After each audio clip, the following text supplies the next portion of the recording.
Okay, so good morning, good afternoon, and good evening to everyone.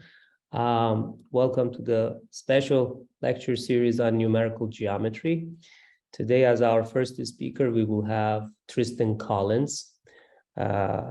Tristan graduated, did his PhD under Donghong Feng at Columbia University in New York, after which he joined as a Benjamin Pierce Fellow at Harvard University, which is the time that I got the pleasure of meeting him and discussing with him. And after finishing his term at Harvard, he joined MIT as an assistant professor.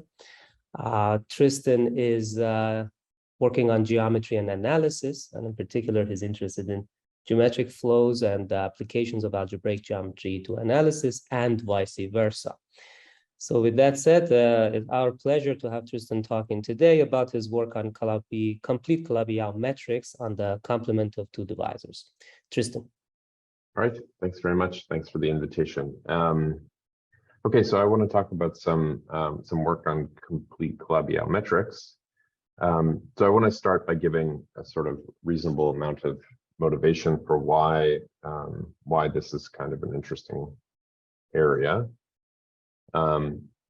So let me begin. I think any talk about Calabi-Yau metrics has to begin with Yau's theorem.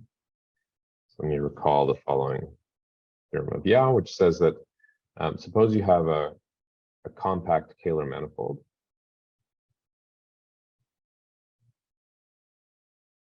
So here omega is the symplectic form, and suppose that that there exists a section of the canonical bundle, global holomorphic section of the canonical bundle, which is non-vanishing.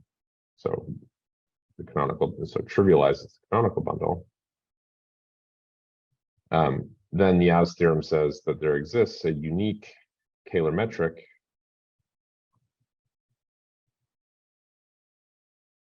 which I'll call the Calabi-Yau metric, which is in the same cohomology class as your initial Kähler metric, and such that omega Calabi-Yau solves the complex Majorne pair equation, which is this omega wedge omega bar. So here C is a constant.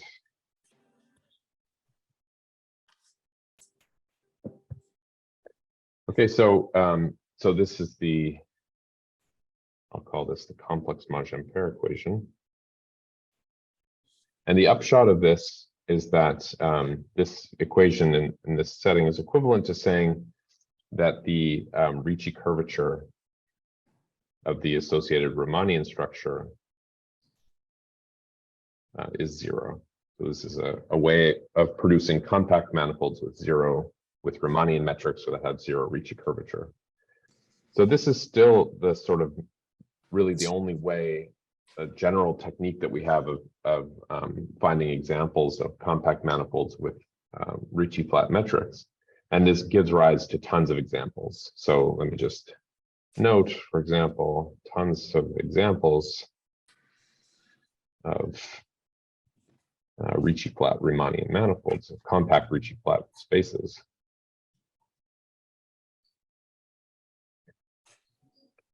Ricci flat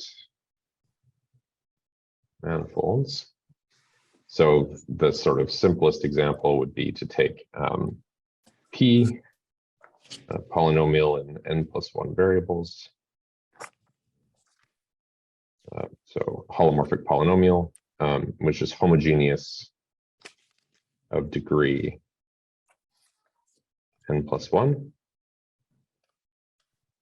Then you can consider the zero set of P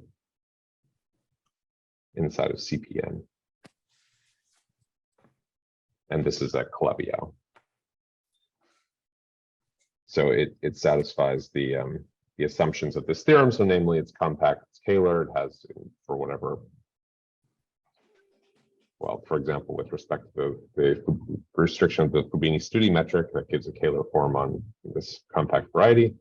And it has this non-vanishing holomorphic volume form. So, so there are two natural questions that follow Yau's result. The first question you might ask is there a non-compact version of Yau's theorem? Is there a non-compact version of Yau's theorem?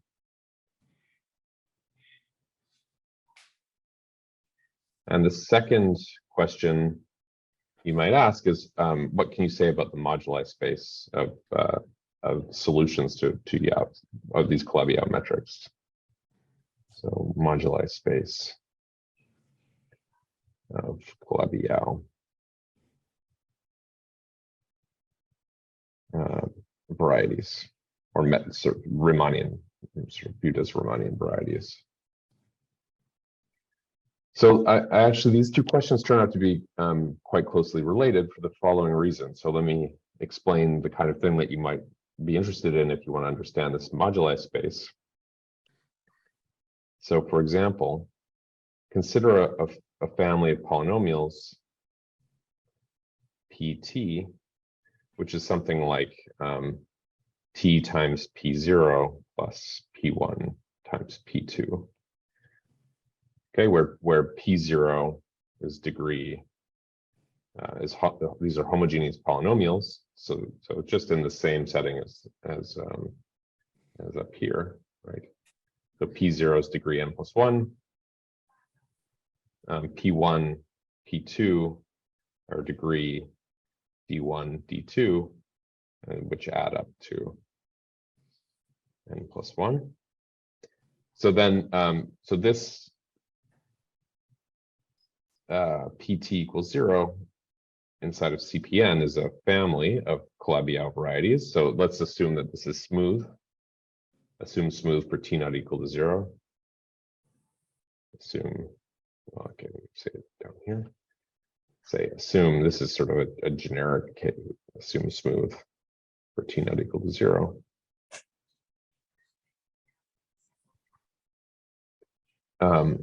And when T equals 0, so let's call these guys XT. And when T goes to 0, this thing converges into the 0 set of the product of polynomials, which is the union of two, in general, going to be the union of two smooth subvarieties, or sort of generically going to be the union of two subvarieties.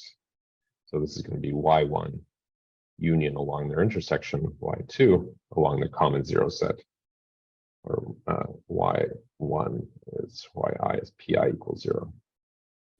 Okay, so geometrically what happens, you have some perfectly nice smooth manifold here, XT, and as T goes to 0, it breaks into two pieces, each of which is a smooth subvariety, but they meet in general along some set. So one could ask, what happens? So question is, what happens sort of at a Riemannian geometric level? Geometrically to the metrics omega cy t, which are Calabi-Yau metrics on xt, say in some fixed polarization, say just fix the symplectic structure to be given, or the Kähler class to be given by the restriction of the Fubini-Study metric from the ambient PN. Okay, so it turns out that if these singulars, for example, in this picture that I've drawn here, these varieties develop quite serious singularities. So metrically, the curvature is blowing up and the diameter is going to infinity. So if you rescale, if you fix a point of maximal curvature, a sequence of points of maximal curvature, and then rescale so that the curvature is 1, say, then you get a Gromov-Hausdorff limit. So these newly rescaled manifolds will converge in the pointed Gromov-Hausdorff sense to the rescaled spaces converge, sort of up to fixing base points, converge to a non-compact Calabi-Yau manifold, and in general, this will not be this will be of sub-Euclidean volume growth Calabi-Yau manifold. Okay, so what this tells you is that if you want to understand the moduli space of Calabi-Yau manifolds in these complex structure degenerations, then you really need to understand metrically to understand what's happening. You need to understand what kind of Calabi-Yau non-compact Calabi-Yau manifolds can appear as these are called often called bubbles, sort of analogously with things that happen in like harmonic maps or J-holomorphic curves, for example. Okay, so these two questions are closely related. So let me explain.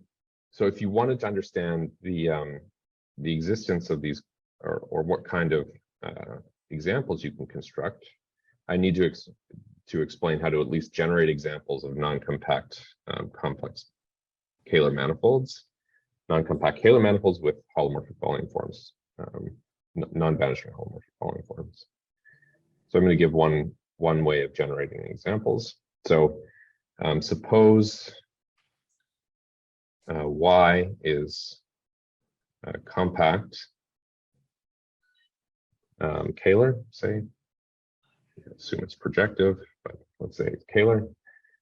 And suppose that the anti-canonical bundle is effective.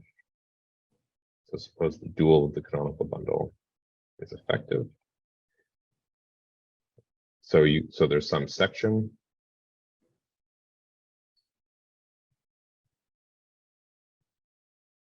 Okay, so then you can consider it zero set. So let D be the zero set of this section sigma. So this is a divisor. Then we can consider X is Y minus D, so the complement of D, and you can get a holomorphic volume form by inverting sigma. So this will have poles on D, and in particular the integral of omega over X of omega wedge omega bar is plus infinity. So in particular, this is a good candidate for a space which could possibly admit a complete Calabi-Yau metric.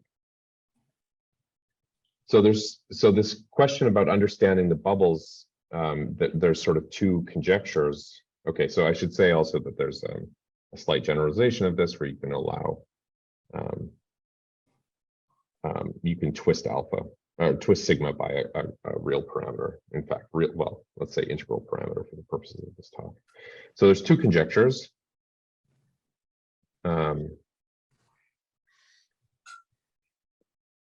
Which concern these bubbles. So the first, so I'm going to say that. So let me just sort of say that these examples are really algebraic in some sense. I mean, they come from compact, essentially algebraic varieties. And so these are, I'm going to call these sort of algebraic examples. So there's two conjectures concerning these bubbles. So the first conjecture is due to Yau. I'm going to kind of paraphrase them. So Yau made the following conjecture, which is that every bubble, I'm going to put in brackets here, collapsed bubble, is generated from the above example, generated from this example. So in other words, every possible complete non-compact Calabi-Yau variety can be compactified to a Y. So in fact, maybe you have to allow singularities, but it's anyways, I'm just trying to give some motivation here. So let me not try to be too precise.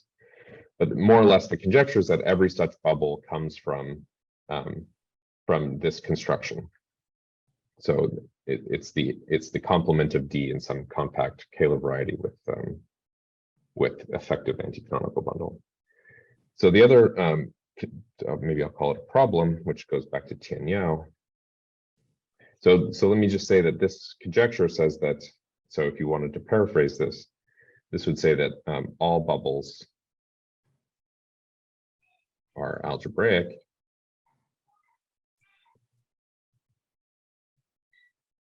And then there's a problem that goes back to the work of Tian and Yau.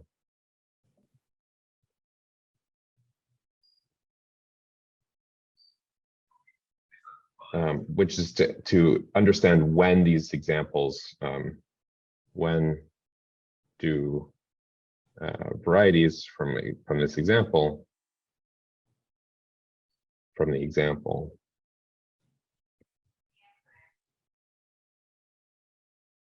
actually admit complete Calabi-Yau metrics. Admit complete Calabi-Yau metrics. So in other words, this would be, so if I wanted to paraphrase this, this would be sort of identify all algebraic bubbles. Okay, so you see these two problems are sort of two sides of the same coin. Yau's conjecture is saying that all bubbles are algebraic, and the Tian-Yau problem is saying which algebraic bubbles can possibly arise. So, or which spaces coming from this example admit complete Calabi-Yau metrics. So this is sort of these two conjectures are attempting to describe all the possible things that you can see appearing on the boundary of the moduli space of complete Calabi-Yau metrics. Can I ask a question? Yeah. Yes, please. So, why you consider minus chi y and not use chi y? Because I need this to have a pole so that the integral is finite, or is infinite. Because if I have a complete non-compact Calabi-Yau manifold, then it has to have infinite volume. And if you consider just chi y effective, and you take a section of this and you remove it, if you do the same, this won't work. So then the integral would be finite. I see. Okay, thank you. Because it would have zeros rather than poles. Okay, thank you. Yeah. Okay, so what I really want to focus on is this Tian-Yau problem today. So I want to talk a bit about this. So the basic theorem in this area, which is due to Tian-Yau, it's the paper where they sort of posed this Tian-Yau problem. It's 1990, appeared in or was published in 1990. It says the following. So suppose that Y is Fano. So this is saying it's stronger than effective. This is saying that it's ample. And suppose that there's a divisor D in the linear, and there exists a section sigma 0 y minus ky with a smooth reduced zero set. It's smooth and reduced.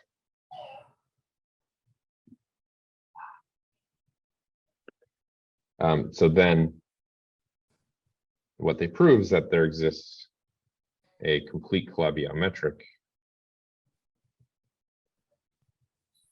asymptotic to a certain ansatz of infinity called the Calabi ansatz, which I'll come back to a bit later. Okay, so they say that that in this setting, so if you take Y Fano and with the smooth reduced anti-canonical divisor, then the complement of that divisor is always complete Calabi-Yau. So just to come back to this example, so because this example plays a big role, so e.g. If you take CPN minus this zero set of a degree n plus 1 polynomial, then this is an example. So you see that in some sense, in this case, Right. So in this case, what we're saying, so remember we said that the zero set of P was itself Calabi-Yau, right? So in some sense, what we're saying is that CPN can be decomposed into two pieces. One is the zero set of P, which is compact Calabi-Yau, and one is the complement of the zero set of P, which is non-compact complete Calabi-Yau. Okay, and these varieties do appear in the compactification, for example, in the compactification of K3. The moduli space of Calabi-Yau metrics on K3 varieties. So you can obtain K3 metrics. This is work of Heinz and Wiatkowski and Zhang. They show that K3 Calabi-Yau metrics on K3 surfaces can be obtained by gluing together these Tian-Yau metrics on surfaces. So complete Calabi-Yau surfaces. Okay, so the main question which was left open by their work, which is this sort of genesis of this Tian-Yau problem, is what happens if D is singular?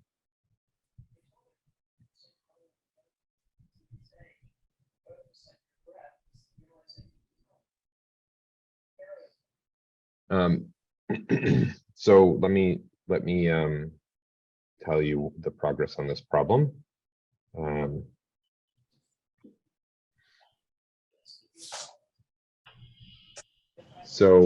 I'm going to focus. I'm focusing on this specific setting. So Y is Fano, and what I really want to drop here is this assumption that D is smooth. So this is the thing that I wanted to drop. So the main progress in 2021, there's a paper by Bicard and Dacroix, who found examples, so found complete Calabi-Yau metrics on certain group compactifications. So on the interior of certain group compactifications,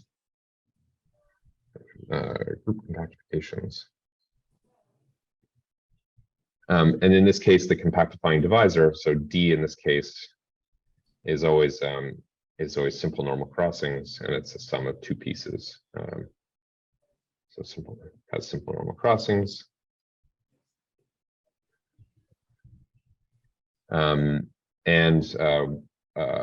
One remark is that it's not always the case that the compactification is Fano. Compactification is not always Fano.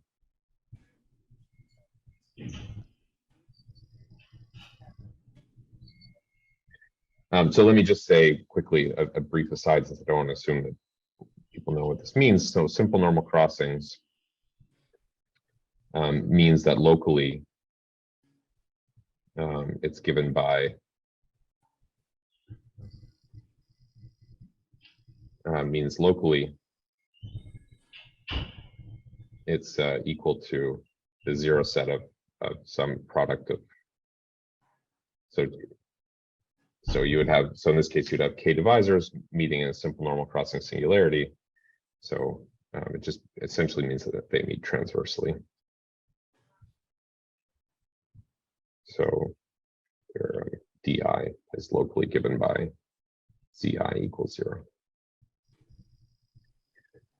Okay, so this is just, and in fact, this is sort of the generic kind of intersection point. Okay. All right. So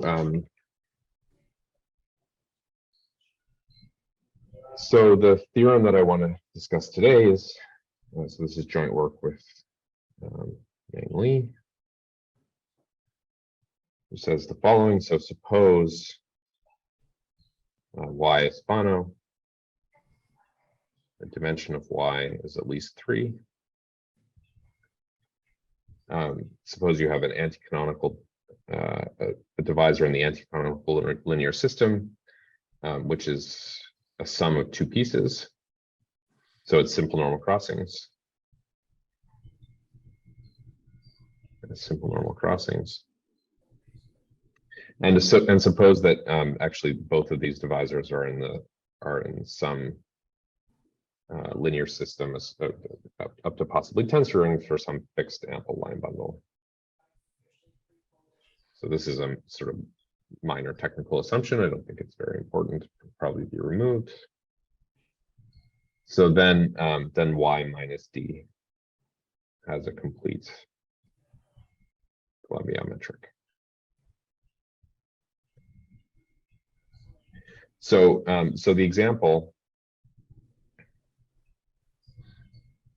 So there's lots of examples. So maybe the easiest one is to take CPN minus product P1 times P2 equals 0, where degree of PI is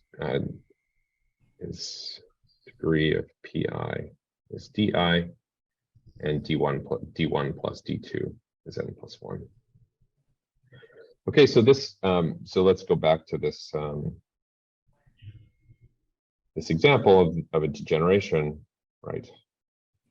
So remember, we consider this degenerating family of Calabi-Yau varieties. So the 0 sets of this, right? And you see that this that in some sense this metric is describing the limit, or we can imagine describing the limit of the Calabi-Yau metrics on the complement of this PT, because as t goes to 0, you converge to P1 equals times P2 equals 0. Okay, so that's somehow the motivation. Okay, so I want to describe a little bit the proof of this result. And in fact, I should say that in what we really describe, what I'll try to describe in the sort of sketch, in fact, we describe a general approach to the case when D1 is K components with simple normal crossings, as long as the dimension CY is bigger than K. Okay, so there's a sort of general strategy which we hope will lead to the resolution of this general simple normal crossings case. Okay, so the idea is sort of induction on dimension. So this, the key idea is to use induction on dimension. So let me try to explain why such a thing is reasonable, why this might be a decent strategy to try to employ. So let's just consider the case of two components. So let me draw. So here's the sort of local picture. Well, so here's D1 and D2. And the intersection of D1 and D2, by the assumption that these are that D1 plus D2 is in the anti-canonical linear system. So the intersection here, which I'll call Z. So Z is in fact compact connected Calabi-Yau. Z is a compact connected Calabi-Yau. Okay, so on the other hand, if you look at D1, so what's the, well, let me say, what's the holomorphic volume form here? So the holomorphic volume form near this intersection point is basically dz1 over z1 wedge dz2 over z2 wedge omega y. Okay, where z1 is the function cutting out d1 and z2 is the function cutting out d2. Okay, so the idea is to first observe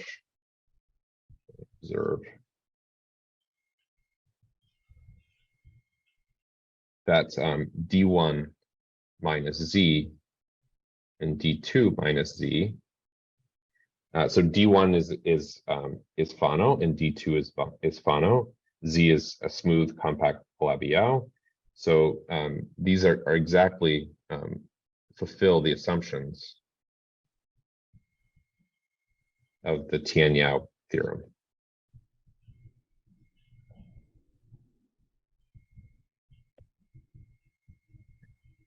Okay, so what that means is that we actually have sort of on these varieties, we have already have compact or complete Calabi-Yau metrics, which let me call omega Tian-Yau D2 and omega Tian-Yau D1. So the idea is to look for, so we should look for a complete Calabi-Yau metric near the intersection point. Metric near Z, which approaches in an appropriate sense. So I have to, which approaches these omega Tian-Yau DI near DI. Now there's an important point to point out here, which is that of course, this volume form is singular on D1 and D2, right? So this approaches cannot mean that that it converges smoothly, but somehow these metrics should appear in the asymptotics as the sort of leading order asymptotics of this metric. So maybe said another way, these components are actually at infinity. So the metric has to be quite singular as you go in this direction. It can't be converging smoothly to these metrics, otherwise it would be at finite distance. But the idea is that these metrics should appear as the sort of leading order asymptotics. So that's the idea. So now you could try consider the 3-divisor case. Okay, so now 3-divisor case. Okay, so I'm gonna have to draw this. Can't draw very well. So D1, D2, and D3. So now if you look for a metric on the complement here, so then so if you look near, here's this intersection. So D3 minus this intersection is exactly the 2-divisor case. Okay, and then same with D1 minus the intersection and D2 minus the intersection. So that means that, so then ideally what you should try to do is look for a Calabi-Yau metric near this intersection point whose asymptotics on D3, D2, and D1 are the metrics given by the solution of the 2-divisor case. And then you can imagine trying to turn this into a general argument where you use the solution of this problem with k-1 components as the boundary data, as the sort of asymptotics for the solution of this problem for k components. All right, so let me describe how to turn this into actual mathematics. So the idea is to impose, so let me give a sketch of the proof for how this is done. So let's assume that we have D1, we have k components, simple normal crossings. And let's assume again that all of these DIs are in the linear system of some fixed line bundle, just for simplicity. So these L0s, DI is a line bundle over Z, whereas Z is the intersection of these DKs. This is a compact Calabi-Yau. And this L0 is ample.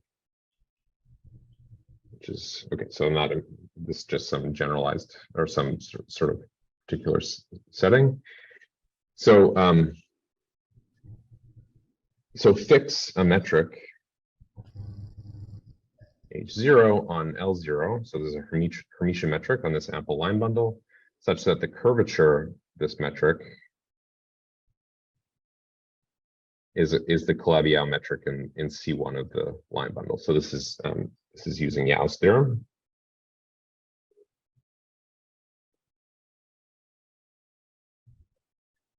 Okay, so to find coordinates by taking minus the log of the norm function, where zeta I are coordinates on L0 to the di. Okay, so this is on the sort of I factor.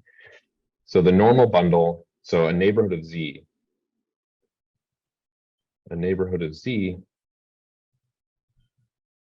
is modeled on a neighborhood of the zero section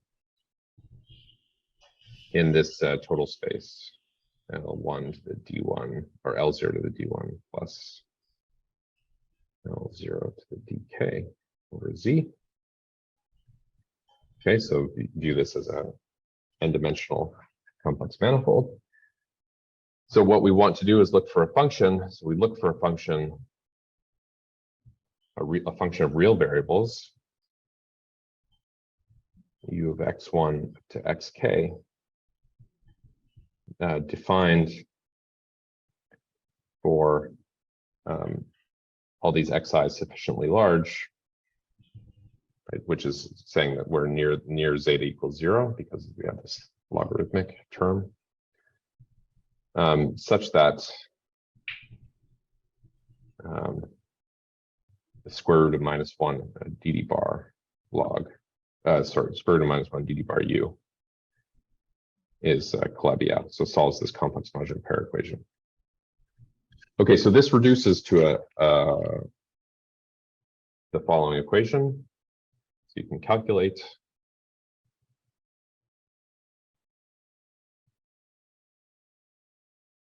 that this becomes the following equation. So this is equivalent. This is equivalent to u solving the following PDE. So u should be convex. The sum from I equals 1 up to k of du by dxi times di is also positive. And u solves the following modular pair type equation.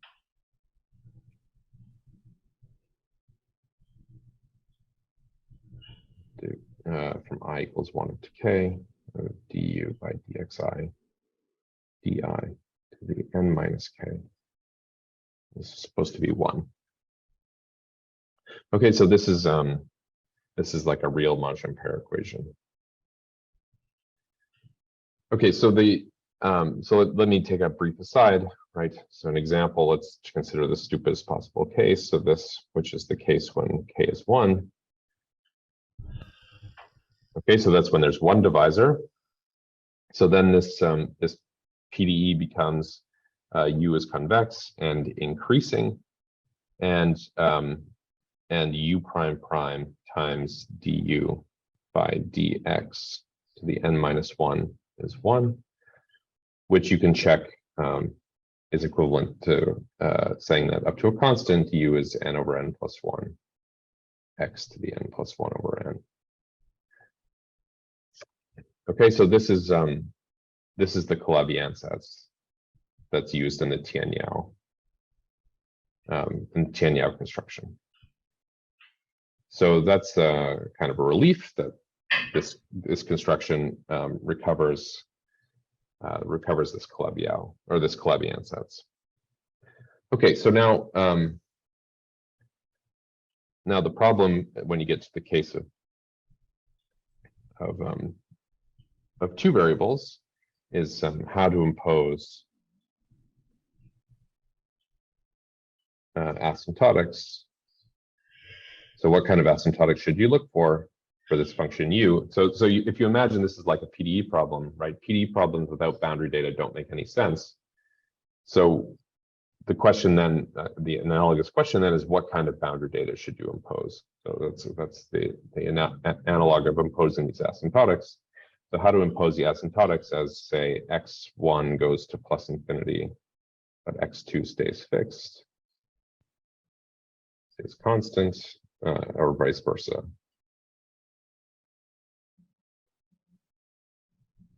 Okay, so and this is where this induction on dimension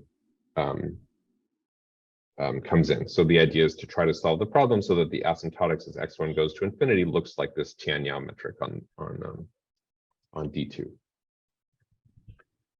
So so what we accomplish, so this sort of theorem, is that there exists a solution. So I'm going to state this kind of imprecisely, but there exists a solution of this real Monge-Ampere equation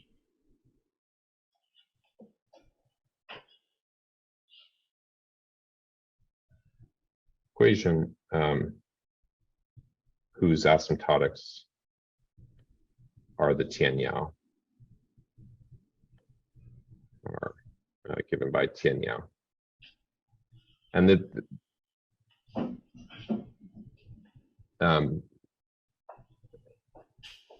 right. So and are fairly well and are very well understood. In fact, we know exactly what this solution is. So we can write down this function. I mean, we really write it down exactly. In fact, this function u of x1, x2 is determined by a certain hypergeometric function of one variable.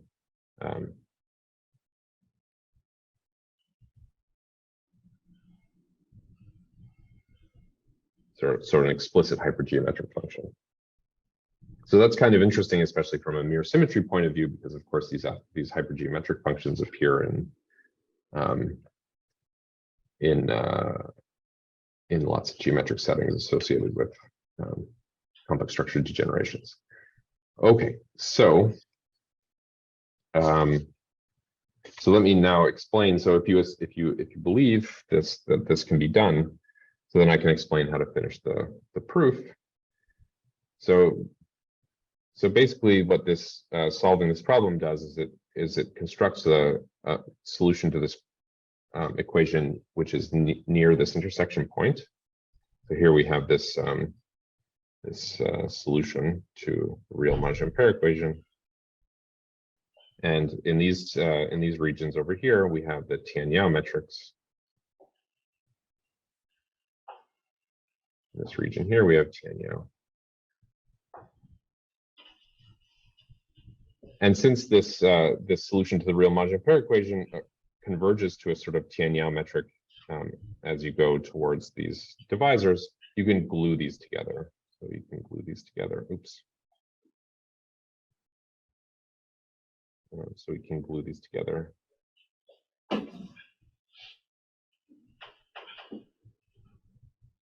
To get an approximate solution of this problem in a neighborhood of D. To get an approximate solution, approximate model, an approximate Calabi-Yau metric near D. And then there's a sort of well-defined, well-developed package. So, okay, so there's a technical issue, which is that the accuracy is not good enough to apply this to apply the work of Tian-Yau directly, but you can improve this by doing some linear theory. And then the idea is that there is a general package, a general result, which goes back to that paper of Tian-Yau, and later improved by Hein in his thesis, which allows you to solve the Calabi-Yau metric, the Monge-Ampere equation, given a sufficiently good model, a good model solution at infinity. Okay, so this construction produces a model at infinity, and then you have this general result of Tian-Yau and Hein, which allows you to fill it in. So roughly speaking, the picture looks something like this. So here's this variety. We have D, which has some singularities. And what we do by this induction and dimension is construct a metric here in this sort of shaded area here. And then there's a sort of general result that allows you to fill it in out here. So you can fill it in the rest of the complement by using this Tian-Yau Hein. Work with Tian-Yau Hein. We got to put a comma. Okay, so that's the sort of strategy and the reason why this can all be reduced essentially to local considerations near this boundary divisor. Okay, so maybe I will stop there and leave some time for questions. If there are any. Okay, thank you so much, Tristan, for the great talk. Any questions? Yeah, I have some.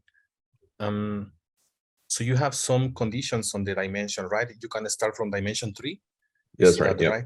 Yeah. So what is the problem in dimension 2? It's because you cannot put it inside the total space of a sum of 9 bundles or something like that. So there's 2 problems. So it's actually kind of interesting. So dimension 2, yeah. So this is kind of interesting.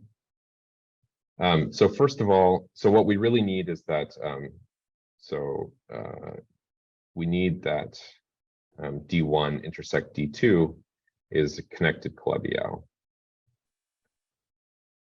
Okay, so in dimension 2, D1 and D2 are surfaces, and so their intersection being connected Calabi-Yau is just asking for them to intersect in a point. But actually, there's no example of a Fano manifold with D1 and D2 in the or D1 plus D2 in the anti-canonical linear system, such that the intersection is a single point. So algebraically, there's just no examples like this. So the intersection, like if you imagine that you take a hyperplane and a quadric, the intersection is always going to be 2 points, right? Mm-hmm. Yeah. Okay, so that's the algebraic reason. So no such examples in dimension 2.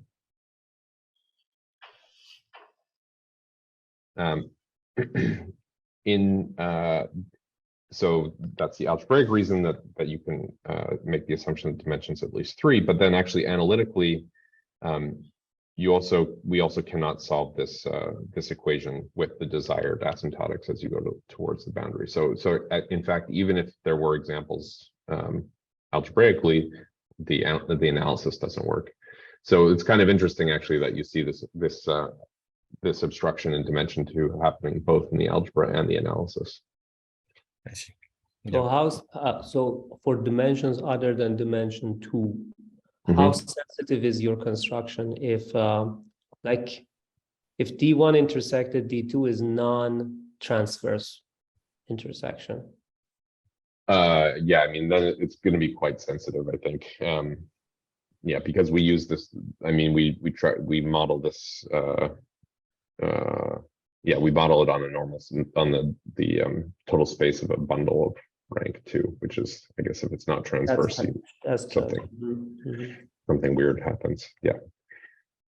I see. So no, it should be as a scheme. It should be a kind of completely irreducible. It doesn't have any fat structure either. That's right. So the question of imposing multiplicity is another. Yeah. So right now we're doing reduced simple normal crossings, but one could also ask for the non-reduced case. That's another interesting problem.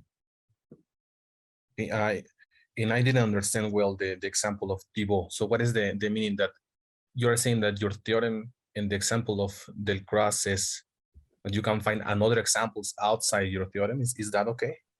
Yeah. So these examples are Picard and Delcroix.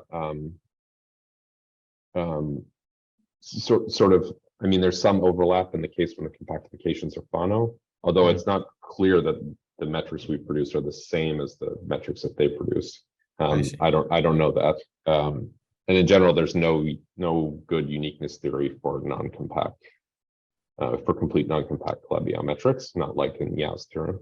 But whatever their construction is, it's also covering some examples which are not not Fano, whereas our construction definitely exactly. requires That's what I this. got. So somehow so even if you ignore the symmetry assumption, they seem to be not exactly. But they have only overlapping. examples, not theorem of existence of metrics, is it? That's right. Yeah. Okay. Well, they construct the metrics. Yeah, they construct see. the metrics, but by using the symmetry reduction stuff. I see. Okay, thank you. That's all for my part.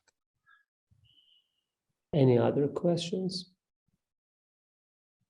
Okay, if no further questions, let's thank the speaker. Yeah, thank you. Thank you so much, Tristan, for joining us, and we will have announcements of the next talks. Thank you for joining us. Thank you, Tristan. All right, thanks. All right, see you. Everyone have a good day.